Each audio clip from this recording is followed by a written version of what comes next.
Hello, welcome to Chapters. ഇന്ന് നമ്മൾ discuss ചെയ്യാൻ പോകുന്നത് ബാങ്കേഴ്സ് അൽഗോരിതത്തിനെ ബേസ് ചെയ്തിട്ട് ഒരു പ്രോബ്ലം ആണ്. കഴിഞ്ഞ ക്ലാസ്സിൽ നമ്മൾ ഒരു പ്രോബ്ലം ഡിസ്കസ് ചെയ്തിട്ടുണ്ട്. അതിൽ നിന്ന് ഡിഫറെന്റ് ആയിട്ട് ഇവിടെ ഈ ഒരു പ്രോബ്ലത്തിൽ മൂന്ന് റിസോഴ്സ് ടൈപ്പുകൾ വരുന്നുണ്ട്. എക്സ് വൈ സെഡ് എന്ന് പറഞ്ഞിട്ടുള്ള മൂന്ന് ടൈപ്പ് റിസോഴ്സുകളാണ്. ഇനി മൂന്ന് പ്രോസസ്സുകളും വന്നിട്ടുണ്ട്. ഈ മൂന്ന് പ്രോസസ്സുകൾക്കും അവരുടെ എക്സിക്യൂഷൻ കംപ്ലീറ്റ് ചെയ്യണം എന്നുണ്ടെങ്കിൽ ഈ മൂന്ന് റിസോഴ്സ് ടൈപ്പുകളെയും വേണം. അതും ഏതെങ്കിലും ഒരു റിസോഴ്സിനെ അവരുടെ റിക്വസ്റ്റ് അനുസരിച്ച് സാറ്റിസ്ഫൈ ചെയ്താൽ മാത്രം പോരാ, മൂന്ന് റിസോഴ്സുകളും അവരുടെ റിക്വസ്റ്റ് അനുസരിച്ച് സാറ്റിസ്ഫൈ ചെയ്താൽ മാത്രമേ ഇവിടെ അലോക്കേഷൻ നടക്കാൻ പോകുന്നുള്ളൂ. ഇനി തന്നിരിക്കുന്ന ഇൻഫർമേഷൻ എന്താണ്? Total resources available for each resource type is equal to 5. അതായത് എക്സിന്റെ 5 എണ്ണമാണ് സിസ്റ്റത്തിന്റെ കയ്യിലുള്ളത്, വൈയുടെ 5 എണ്ണമാണ് സിസ്റ്റത്തിന്റെ കയ്യിലുള്ളത്, സെഡിന്റെ 5 എണ്ണമാണ് സിസ്റ്റത്തിന്റെ കയ്യിലുള്ളത്. അത് ടോട്ടൽ സിസ്റ്റത്തിന്റെ കയ്യിലുള്ള റിസോഴ്സ് ടൈപ്പുകളുടെ എണ്ണമാണ് പറയുന്നത്.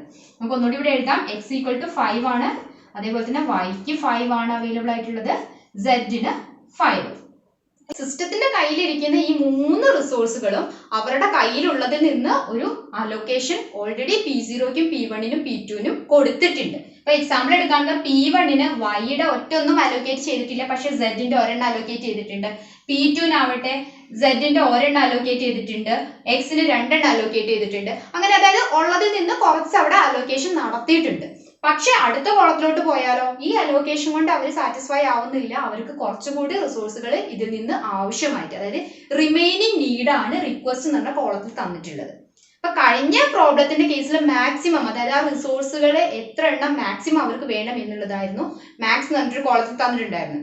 അപ്പൊ അതിൽ നിന്നായിരുന്നു നമുക്ക് കണ്ടുപിടിക്കണം എത്ര എണ്ണം ഇനി റിമൈനിങ് നീഡ് എന്ന്. പക്ഷെ ഈ ഒരു പ്രോബ്ലത്തിൽ ഇവിടെ ഡയറക്ട്ലി റിക്വസ്റ്റ് എന്നുള്ള കോളം വഴി നീഡ് ഓൾറെഡി തന്നിട്ടുണ്ട്. നമുക്ക് ഇവിടെ അത് കണ്ടുപിടിക്കാൻ വേണ്ടിയിട്ട് പോകേണ്ട ആവശ്യമില്ല.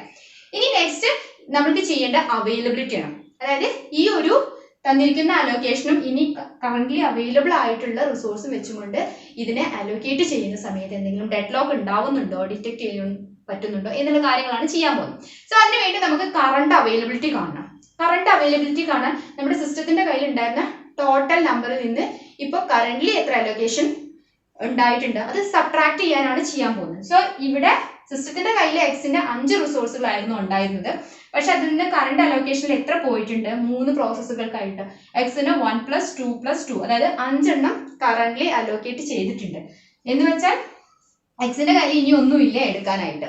വൈയുടെ കേസ് എടുക്കുകയാണെങ്കിൽ 2 + 0 + 2, അതായത് 4 റിസോഴ്സസ് ആണ് കറന്റ്ലി അലോക്കേറ്റ് ചെയ്ത് കൊടുത്തിട്ടുള്ളത്. അപ്പൊ പ്രസന്റ്ലി അവൈലബിലിറ്റി ഒരെണ്ണം മാത്രമേ ഉള്ളൂ. ഇനി സെഡിന്റെ കേസ് എടുക്കുകയാണെങ്കിൽ സെഡിന് 3 എണ്ണം, 1 + 1 + 1 3, അതായത് 3 റിസോഴ്സുകൾ കറന്റ്ലി അലോക്കേറ്റ് ചെയ്ത് കൊടുത്തു. ഇനി അവൈലബിൾ ആയിട്ടുള്ളത് 2 എണ്ണമാണ്. സോ ഈ ഒരു നമ്പേഴ്സ് 0, 1, 2 ഇതിൽ നിന്നാണ് ഇനി നമുക്ക് അലോക്കേഷൻ നടത്താൻ പോകുന്നത്. അതിന് വേണ്ടിയിട്ട് നമുക്ക് ഫസ്റ്റ് പ്രോസസ്സ് P0ലോട്ട് പോയാൽ P0ക്ക് വേണ്ടുന്ന റിക്വസ്റ്റ് ഏതാണ്? 103. എക്സിന്റെ ഒരെണ്ണം വേണം, വൈയുടെ ഒരൊറ്റ റിസോഴ്സുകളും വേണ്ട, സെഡ് എന്ന് പറയുന്ന റിസോഴ്സ് 3 എണ്ണം വേണം. അപ്പൊ ഇവിടെ അവൈലബിലിറ്റിയിലോട്ട് വന്നിട്ടുണ്ടെങ്കിൽ അവൈലബിൾ ആയിട്ടുള്ള 0, 1, 2 എന്നാണ്. അപ്പൊ ഈ ഒരു കണ്ടീഷൻ ഇവിടെ സാറ്റിസ്ഫൈ ആവുന്നില്ല. കാരണം എക്സ് എന്നുള്ള റിസോഴ്സ് ഒരെണ്ണം വേണം P0ക്ക്, പക്ഷെ ഇവിടെ ഒരെണ്ണം പോലും അവൈലബിൾ അല്ല. അപ്പൊ ഈ ഒരു അലോക്കേഷൻ ഇവിടെ പോസിബിൾ അല്ല. കാരണം ഇനിയിപ്പോ നമ്മുടെ കയ്യിൽ ഇപ്പൊ വൈഡ് ആൻഡ് സെറ്റിന്റെ സാറ്റിസ്ഫൈ ആവുന്നുണ്ട്, ഒരു റിസോഴ്സിന്റെ മാത്രമേ സാറ്റിസ്ഫൈ ആവാത്തുള്ളെങ്കിൽ കൂടിയിട്ട് അവിടെ അലോക്കേറ്റ് ചെയ്യാൻ പറ്റില്ല. കാരണം ആ ഒരു പ്രോസസ്സിന് അവിടെ എക്സ് എന്നുള്ള ആ ഒരു റിസോഴ്സിന്റെ എണ്ണം കൂടി കിട്ടിയാൽ മാത്രമേ എക്സിക്യൂഷൻ കംപ്ലീറ്റ് ചെയ്യാൻ പറ്റുള്ളൂ. സോ നമുക്ക് ഈ ഒരു കേസിൽ P0നെ അലോക്കേറ്റ് ചെയ്ത് കൊടുക്കാൻ പറ്റില്ല റിസോഴ്സുകളെ. ഇനി നെക്സ്റ്റ് P1ലോട്ട് പോവുകയാണ്. P1ന്റെ നീഡ് എത്രയാണ്? 0, 1, 2, അതായത് എക്സ് എന്നുള്ളത് ഒന്നും വേണ്ട, വൈക്ക് ഒരെണ്ണം വേണം, സെഡ് എന്നുള്ള റിസോഴ്സ് 2 എണ്ണം വേണം. അപ്പൊ അവൈലബിലിറ്റി നോക്കുമ്പോൾ 0, 1, 2 എന്നുള്ളതാണ്. അപ്പൊ അവൈലബിലിറ്റി നമുക്ക് ഇവിടെ എഴുതാം. 0, 1, 2 എന്നാണ് അവൈലബിൾ ആയിട്ടുള്ളത്. വേണ്ടുന്നത് എത്രയാണ്? 0, 1, 2. അതായത് നമുക്ക് എത്രയാണോ വേണ്ടുന്നത് അത്ര തന്നെ ഇപ്പൊ സിസ്റ്റത്തിന്റെ കയ്യിൽ അവൈലബിൾ ആയിട്ടുണ്ട്. അതുകൊണ്ട് ഈ P1ന്റെ നീഡ് ഇവിടെ കംപ്ലീറ്റ് ചെയ്ത് കൊടുക്കാൻ പറ്റും. അപ്പോൾ P1 എക്സിക്യൂഷന് പോവാണ് കൊടുത്തതനുസരിച്ച്. ഇനി എക്സിക്യൂഷൻ കംപ്ലീറ്റ് ചെയ്തിട്ടുണ്ടെങ്കിൽ P1ന്റെ കയ്യിലുള്ള എല്ലാ റിസോഴ്സുകളും അങ്ങ് റിലീസ് ചെയ്യും. അപ്പൊ ഇപ്പൊ നമ്മൾ റിലീസ് കൊടുത്തു. സോ എന്ന് വെച്ചാൽ നമ്മളിപ്പോ കൊടുത്ത 0, 1, 2 റിലീസ് ചെയ്യും. ഒപ്പം ഇവിടെ ആദ്യം അലോക്കേറ്റ് ചെയ്തിട്ടുണ്ടായിരുന്നു 2, 0, 1 എന്നുള്ളത് 2, 0, 1 കൂടി റിലീസ് ചെയ്യും. അപ്പൊ നമുക്ക് പ്രസന്റ് അലോക്കേഷൻ ആയിട്ട് കിട്ടുന്നത് എത്രയാണ്? 2, 1, 3. ഇത് ആഡ് ചെയ്ത് കൊടുത്താൽ മതി. അപ്പൊ ഇതായിരുന്നു നമ്മുടെ കയ്യിൽ ഫസ്റ്റ് ഉണ്ടായിരുന്ന current availability. Then P1 execute കഴിഞ്ഞപ്പോൾ P1ന്റെ കയ്യിലുള്ളതും കൂടി റിലീസ് ചെയ്തപ്പോൾ ഇപ്പോഴത്തെ കറണ്ട് അവൈലബിലിറ്റി എന്ന് പറഞ്ഞാൽ 213 എന്നുള്ളതാണ്. അപ്പൊ P1 അവിടെ എക്സിക്യൂഷന് പോയി അത് കംപ്ലീറ്റ് ചെയ്തു. ഇനി നെക്സ്റ്റ് P2ലോട്ട് വരികയാണ്. P2ലോട്ട് വരുന്ന സമയത്ത് P2ന്റെ നീഡ് എത്രയാണ്? 120. അവൈലബിലിറ്റി ചെക്ക് ചെയ്യുമ്പോൾ എത്രയുള്ളത്? 213 എന്നാണ്. പക്ഷെ എക്സിന് ഒരെണ്ണമാണ് വേണ്ടുന്നത്, പക്ഷെ ഇവിടെ രണ്ടെണ്ണം അവൈലബിൾ ആയിട്ടുണ്ട്. ഓക്കെ ആണ്. വൈയുടെ കേസിൽ രണ്ടെണ്ണമാണ് വേണ്ടുന്നത്, പക്ഷെ ഒരെണ്ണേ അവൈലബിൾ. അതുകൊണ്ട് തന്നെ ഇവിടെ ഈ ഒരു നീഡ് സാറ്റിസ്ഫൈ ചെയ്യാൻ പറ്റില്ല. ഒരു റിസോഴ്സ് അവിടെ കുറവാണ്. അതുകൊണ്ട് തന്നെ നമ്മൾ P2നെ എക്സിക്യൂഷന് വേണ്ടിയിട്ട് പോകുന്നില്ല, റിസോഴ്സുകൾ അലോക്കേറ്റ് ചെയ്യുന്നില്ല. നെക്സ്റ്റ് P0ലോട്ടാണ് പോകുന്നത്. P1 ഓൾറെഡി കഴിഞ്ഞു. P0ലോട്ട് പോകുമ്പോൾ P0യുടെ നീഡ് എത്രയായിരുന്നു? 103 ആണ്. കറണ്ട് അവൈലബിലിറ്റി എത്രയാണ്? 213. ഇത് ആദ്യത്തേതായിരുന്നു, ഇത് റിമൂവ് ചെയ്യാം. ഇപ്പൊ കറണ്ട് അവൈലബിലിറ്റി 213 ആണ്. അപ്പോൾ 213 എന്നുള്ളത് സാറ്റിസ്ഫൈ ചെയ്യുന്നുണ്ടോ? എക്സിന് 1 ആണ് വേണ്ടുന്നത്, രണ്ടെണ്ണം അവൈലബിൾ ആണ്. വൈക്ക് വേണ്ടുന്നത് ഒന്നും ആവശ്യമില്ല, ഒരെണ്ണം ഇവിടെ അവൈലബിൾ ആയിട്ടുണ്ട്. ദെൻ സെഡിന് വേണ്ടുന്നത് 3 എണ്ണമാണ്, 3 എണ്ണം അവൈലബിൾ ആണ്. അതുകൊണ്ട് തന്നെ നമുക്ക് P0ക്ക് റിസോഴ്സുകളെ ഫുള്ളായിട്ട് അലോക്കേറ്റ് ചെയ്ത് കൊടുക്കാൻ പറ്റും. സോ നെക്സ്റ്റ് എക്സിക്യൂഷന് പോകുന്നത് P0 ആണ്. P0 ഇനി എക്സിക്യൂഷന് പോയി എക്സിക്യൂഷൻ കംപ്ലീറ്റ് ചെയ്ത ശേഷം ആ റിസോഴ്സുകൾ റിലീസ് ചെയ്യണം. റിലീസ് ചെയ്യുമ്പോൾ നമ്മളിപ്പോൾ അലോക്കേറ്റ് ചെയ്തത് 213 ആയിരുന്നു. പ്ലസ് P0യുടെ കയ്യിൽ ഫസ്റ്റിൽ അലോക്കേറ്റ് ചെയ്ത് എത്രയായിരുന്നു? 121.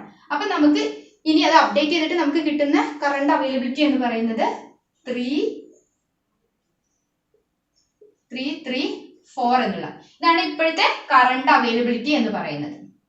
ഓക്കെ, ഇനി നമുക്കിവിടെ കഴിഞ്ഞില്ല. ഇനി നമുക്കിവിടെ P2 കൂടി എക്സിക്യൂട്ട് ചെയ്യാനുണ്ട്. സോ ഇവിടെ P2ന്റെ കേസ് എടുക്കുമ്പോൾ P2ന് വേണ്ടത് 120 ആണ്. കറണ്ട് അവൈലബിലിറ്റി ചെക്ക് ചെയ്യുമ്പോൾ 334 ആണ് അവൈലബിൾ ആയിട്ടുള്ളത്.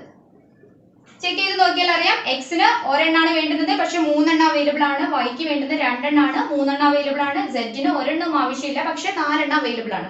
കൂളായിട്ട് അവിടെ റിസോഴ്സുകളെ അലോക്കേറ്റ് ചെയ്യാൻ പറ്റും. സോ ഇവിടെ P2ന്റെ എക്സിക്യൂഷന് പോയി. ഇപ്പൊ എക്സിക്യൂഷൻ എല്ലാ 3 പ്രോസസ്സുകളും എക്സിക്യൂഷൻ കഴിഞ്ഞിട്ടുണ്ടെങ്കിൽ സിസ്റ്റത്തിൽ എത്രയാണോ ആദ്യം ഉണ്ടായിരുന്ന ടോട്ടൽ നമ്പർ അത് സിസ്റ്റത്തിൽ തിരിച്ചു വരണം. ഓക്കെ, അപ്പൊ നമുക്ക് നോക്കാം ഇപ്പൊ ഈ ഒരു P2 കൂടി അതിന്റെ എക്സിക്യൂഷൻ കംപ്ലീറ്റ് ചെയ്ത് റിലീസ് ചെയ്യുമ്പോൾ എത്ര എണ്ണം തിരിച്ചു വരുന്നുണ്ടെന്നുള്ളത്. ഇവിടെ 3 എണ്ണം ആയിരുന്നു. ഇപ്പൊ ഇവിടുത്തെ ഈ ഒരു കേസിൽ നമ്മൾ 3 എണ്ണം P2ന് അലോക്കേറ്റ് ചെയ്ത് കൊടുത്തു. ആദ്യം ഉണ്ടായിരുന്നത് എത്രയായിരുന്നു? 221 ആയിരുന്നു. 221. അപ്പൊ ചെയ്യുമ്പോൾ നമുക്ക് 555 കിട്ടി. നമ്മൾ നേരത്തെ പറഞ്ഞു സിസ്റ്റത്തിന്റെ കയ്യിൽ ടോട്ടൽ ആയിട്ട് ആദ്യം ഉള്ളത് എത്രയാണ്? 5 എണ്ണമായിരുന്നു ഓരോ റിസോഴ്സുകളും ഉണ്ടായിരുന്നത്. നമുക്ക് തിരിച്ച് സിസ്റ്റത്തിലോട്ട് ഈ 5 റിസോഴ്സുകളും തിരിച്ചു വരികയും ചെയ്തു. സോ ഈ ഒരു രീതിയിലും നിങ്ങൾക്ക് ക്വസ്റ്റ്യൻ ബാങ്കേഴ്സ് അൽഗോരിതത്തിനെ ബേസ് ചെയ്തിട്ട് ക്വസ്റ്റ്യൻ എക്സ്പെക്ട് ചെയ്യാവുന്നതാണ്. ഈ പറഞ്ഞിരിക്കുന്ന കാര്യങ്ങളും ഈ ഒരു മെത്തേഡും നിങ്ങൾക്ക് മനസ്സിലായെന്ന് വിശ്വസിക്കുന്നു. Thanks for watching. See you in next class. By.